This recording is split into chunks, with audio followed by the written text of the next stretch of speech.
皆さんまた来てくださってありがとうございます。今日は土曜日の、朝です。ニューヨークはすごく寒いです。今マイナス10度。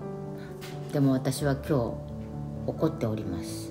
ということで今日の話題はドクター・ファウチについてあげたいと思います。この人ね、本当に諸悪の根源なんですよ。本当世界にお詫び行脚の旅に出てくる欲しいぐらいなんですが、まだ今この地位についていて我々にいろんなことをさせてるんですね。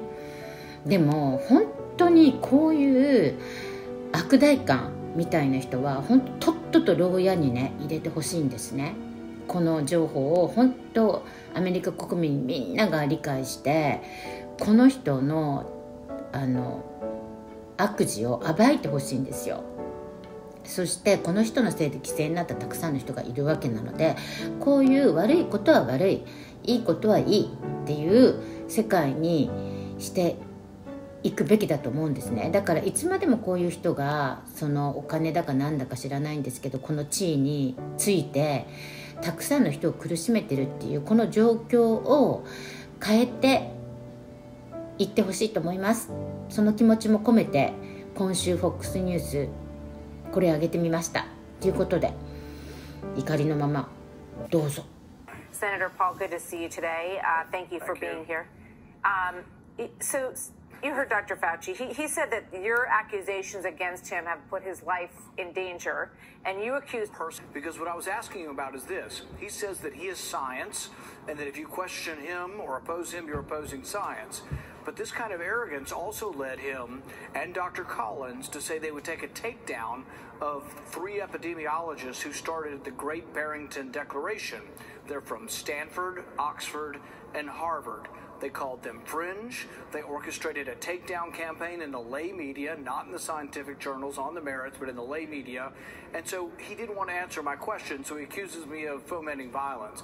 But it's a misdirection because he doesn't want to accept that basically he has become a political animal and that everything he does every day is to further his political agenda, not the science. You know, he's obviously under pressure, and I think that it has been politicized. There's sort of people who are pro-Fauci and people who are against Fauci.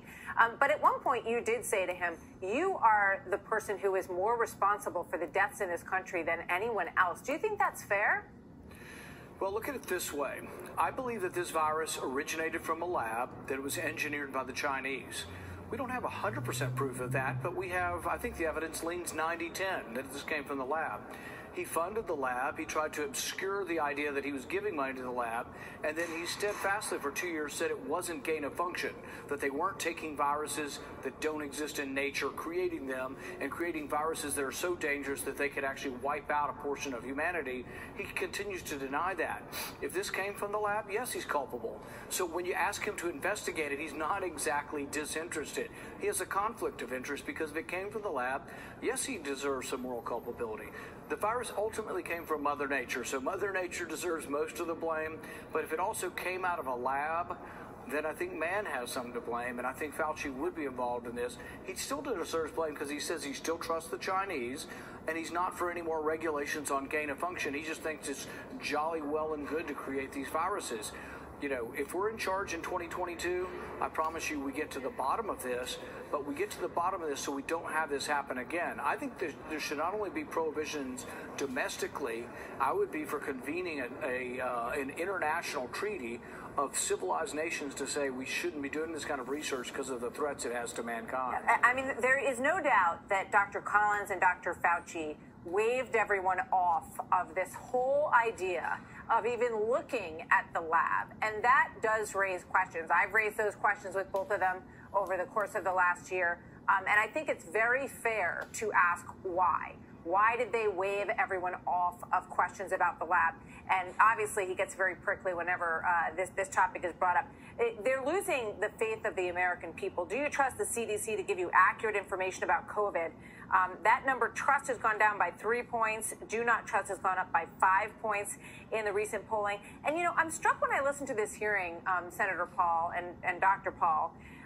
You know, I read these stories in the Wall Street Journal about studies from Denmark and studies from Ontario that show that the vaccinated might be more likely to contract Omicron Then there's another one today that says, slow the spread, speeding it might be safer, suggesting, this is Dr. Ramaswamy, suggesting that if we work too hard to control Omicron, it might end up creating a super variant. And I feel like, these questions that are being raised, I don't know if these things are accurate. They're reported in the Wall Street Journal. I feel like we're behind the curve. We're having a conversation about last version of COVID rather than what's going on right now. But the thing is, see, Dr. Fauci doesn't want the debate. He wants to squelch debate because he is science. If you criticize him, you're criticizing science. So one of the big things in the committee hearing today was the lack of testing. Well, shouldn't we ask the question, who should be tested?